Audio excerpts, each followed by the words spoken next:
Welcome to the broadcast, everybody. Shall we start with a little fashion review of Rachel Ragland, Briefcase Gal, as she lurched into Cripple of Hope last night for a stunning awards ceremony where she and her husband were to be celebrated and congratulated by a room full of billionaires and gazillionaires for all the humble work that they do for the poor and needy, for the people that can't speak for themselves, and for all these years that they've ploughed into charity, philanthropy, all these many years, at least 2. You couldn't make it up, could you? But at this glittering event, she didn't look bad, did she? Gal scrubbed up all right. Not too bad. Not too shabby. Makeup, great. Hair, good.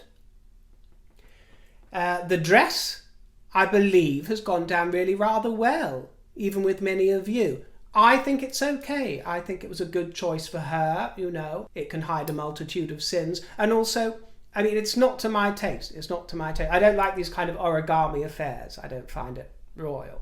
But then she doesn't want to be royal. It reminded me a little bit as if it was a diptych reflecting the Dior piece that she wore to St. Paul's a few months ago. It was almost like the second in a series. Perhaps we'll have a triptych, but it seemed to emanate on from there, even though it was a different designer this time.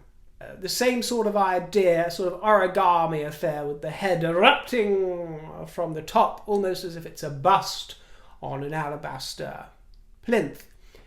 And to me, that sort of origami affair has the effect of looking rather like a napkin of sorts, or a lavatory roll, you know, and they're folded down at the corners. Sometimes you'll find them in roadside hotels or motels, or rather bourgeois hotels. The cut was okay, the fabric was wonderful quality. Somehow it always manages to come over cheap on her, though. I don't know why. Always like that discarded rag. As expected, we got all the usual mooning and fawning with that perma grin, that rigor mortis grin on the face. And of course, she set everything off with a beautiful, huge rock and aquamarine ring, rumoured to be Diana's. And it was their turn to come in for some heckling and some awkward questions as they arrived and got out of the limousine. Some bloke was shouting, "Harry, what do you think about destroying the royal family?" And Meghan, you destroyed the royal family. Well, they're not destroyed yet, my dears. They might be doing a very good job at trying to destroy them, but as yet they are still flourishing. And the journalists that were assembled asked a few awkward questions as well. "Do you have a message for your family?" they shouted. "Are you harming your family, Harry? Are you putting money before family?" And of course, with expertise, they completely blanked the journalist and soldiered on into their awaiting audience, enraptured by the Harkles. But let's face it, Harry doesn't seem to have much conscience or regret, so he'll probably thrive on the questions and controversy anyway. Doesn't seem to bother him, despite the fact that William and Charles have both had to put up with heckling and objects lobbed at them and thrown at them and eggs and all kinds of nastiness, all cascading down because of Harry. I didn't bother looking up the actual interview they gave. I just can't face it. I can't face absorbing that sort of basicness. But I hear that they spoke of mental health and feeling alone, and anybody who's struggling, including Meghan and Harry, deserve compassion and sympathy.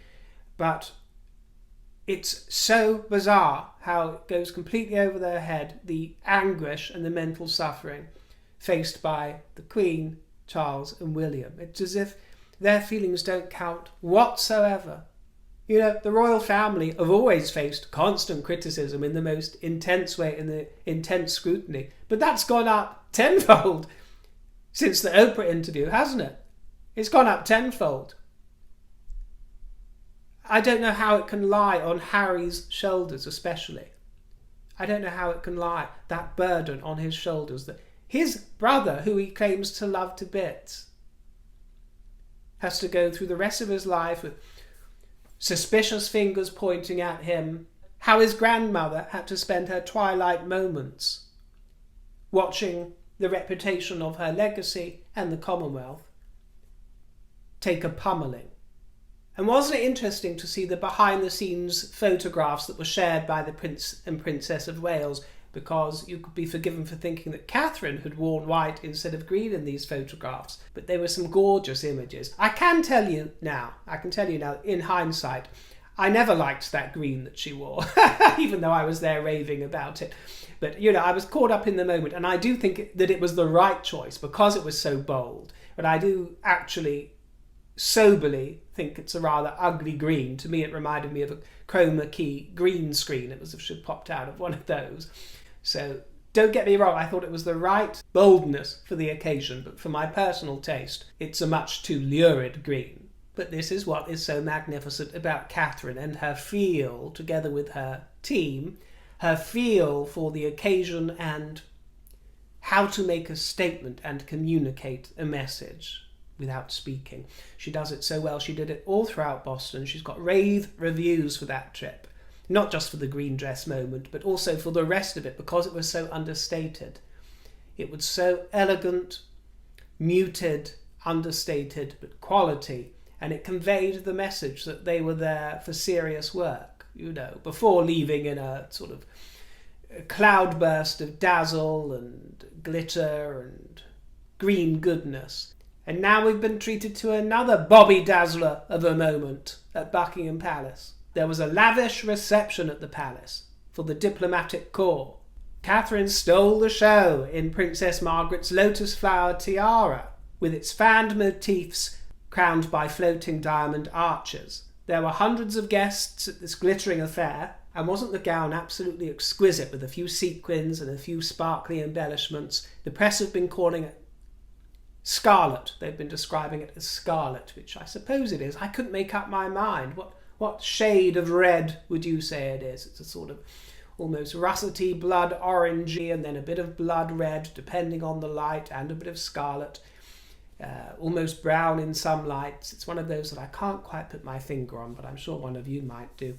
But the royal family order that you see her wearing has an official name. The ribbon is chartreuse yellow. And I believe that this order was a gift of Queen Elizabeth's to a number of female royals and family members. I believe Catherine was the last to be awarded this order in 2017. And of course she wore her blue Victorian order sash. And there were some more hand-me-downs adorning her ears as well, because these were the Queen's diamond earrings. Queen Camilla wore the late Queen's diamond and sapphire necklace and tiara, and the gown was by Anna Valentine.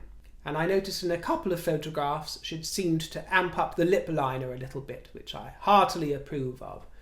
Sometimes I'll get accused of doing something to my lips. What have you done to your lips, River? We know you're filling. And then they're bemused when, in the next episode, they're perfectly normal. It's called lip liner, love. It's called a bit of makeup. It's not the newest trick in the book. William was very handsome in white tie. And as the world's media will no doubt be going into a spin by this time tomorrow over the Netflix airing, our serene royals and the new Fab Four, as they're calling them, of Charles, Camilla, William and Catherine, will be attending a carol service, which is becoming a bit of a tradition, where we've previously seen Catherine tinkle the ivories. Have you heard the rather exciting whispers that have been doing the rounds, courtesy of the Times newspaper, who have been in discussion with one of those former courtiers, one of those aides to the Harkles, who made complaints about Meghan, who made complaints about her that have always been strenuously denied by Meghan and her team. And many people have thought that they've continued their silence because they need to be protected in case they speak out and receive a barrage of complaint. It's thought that they wanted privacy. Well, this one in particular has been quoted by the Times as saying, no, I want them to rid us of these confidentiality agreements, for Buckingham Palace to withdraw the arrangement and free up the courtiers to speak. They're urging them to do so because they want to come forward and object to what they think is going to be appearing in this Netflix series, because they've seen the trailers and don't like what they've seen. Now, I want to say that I am totally holding fire until I've watched this series before I comment on its fairnesses and unfairnesses. I've told you before, the trailers were released, that this whole episode would be a study in manipulation, and that is what we have seen in the trailers that have been released so far, a study in manipulation and editing. And I don't hold Netflix responsible for this. They are doing their job, and they're doing sterling work. I would do the same if I was taking the helm as director or curator of the piece. I would have got the same juice out of the whole affair as they have decided to do. As Meghan said, they decided to tell the story their way. It's not quite how we would have planned, but that's what they're doing. Well, it's done with your approval, Meghan, and with Harry's approval. And they have wrought up all your complaints into this confection where Meghan and Diana are to be pitted against the rest of the world, and they're to be apparently conjoined in unison, another one of your palm tree affairs, to try and blur the distinction between Diana and Meghan. And believe you me, there is every distinction between the two. Every distinction. Diana would never have willfully and purposely wreaked this kind of havoc, and we all know that she could be quite a mischief maker, but this kind of havoc against her own family, wantonly, against her son and heir as well, pitting the two brothers against each other. No, my dear, absolutely not. She would be incredulous and utterly defeated at the events that have transpired and the way that Harry is behaving. But as I say, this former member of staff has been urging Buckingham Palace to release them from their non-disclosure arrangements. This courtier told the Times that the only way to end it once and for good is for us to be allowed to speak and for the palace to firmly reject their lies. I certainly have chosen to remain silent out of respect for the crown. But if they keep attacking us and our characters, reputation, etc., we need to feel we are equally supported by the royal family. I'm surprised that they have such watertight non-disclosure arrangements, because you get former members of staff, former royal protection officers, private secretaries, you get Diana's old servants popping up, marching all over the place, you get former butlers to Charles's household popping up all over the news, offering their insight, and Buckingham Palace have spoken out on a number of occasions regarding these individuals and their displeasure at the lack of discretion. So I'm not sure why this particular non-disclosure agreement is so watertight. I wonder who might have been behind that. One can only guess. But, but good on them. That's what I'd do if I was in charge. Now I've got to face the Amazon courier like this. Netflix have stepped forward to defend the trailer, saying that it tells a story. It is not meant to be taken literally. And they are right in saying that. It is standard practice for stock images to be used. So my problem is not with Netflix. It is with Harry and Meghan, because their whole shtick is about authenticity, is about truth, supposedly discouraging false narratives. So why does their own show get a pass? Why does their own show get a pass? To concoct whatever confections it wants. And in the trailer, when it comes to suggestions that Meghan was mobbed, a Buckingham Palace staff member told the Times that Meghan never confronted scenes where she was mobbed because we did so much to protect her. So they've had to make up these scenes. That's what they said. His Majesty the King took a trip to Luton. He visited the town hall and he visited a Sikh temple, among other places, and somebody tried to egg him again. And I'm sure this business will keep going on and on and on, and they'll keep pelting him until they get their money shot of him covered in eggs and flour or whatever. Well, do they really think that's going to make him look bad? No, it won't actually. It'll make the perpetrators look like the immature sickos that they are. And make no mistake, as far as I'm concerned, these egg-throwing incidents are all a direct consequence of that Oprah Winfrey interview with the intimations of bigotry and racism. Make absolutely no mistake. And I am aware that before that, I think Charles was wrapped around the face with a tulip or a rose once by somebody in protest of the war in Afghanistan, for example. You know, it's certainly not the first time these things have happened to royals, but I do believe in these particular circumstances, with the last episode when someone tried to egg him, they called him out for colonialism. You know, it's all the current arguments about colonialism and blaming everything on the current royal family for that and for racial tensions. And that all stems from the Harkles. It's quite incredulous, really. One has to wonder, what does Harry think when he sees these headlines, if he bothers reading them, about his own father being pelted with eggs, basically as a result of his own besmirchments? What does he think? Does he sort of tut and say, oh, well, I told you so? Or does he feel any pang of sympathy? I doubt it. I truly doubt it. They are so convinced of their righteousness. But of course the king's bodyguards intervened and no harm was done at all. And we also, this was rather amusing to watch the footage of the king at the Guru Nanak Gurdwara Sikh temple to meet volunteers there. There was some charming footage, and you've got, bless King Cozy Socks, he didn't have his coziest socks on this time, but he had to get his socks out and sit cross-legged on the floor and do 1,000 namastes. It was very charming actually, but you you could see the poor king with his bloodshot eye as well that he's got at the moment, having to sort of crouch down on the floor. I think he was worrying whether he'd ever get up again. And he did look, I mean, if Camilla was there, if she'd been in attendance, it would have been the kind of thing where I think they both would have got the giggles a bit at the whole idea of the situation.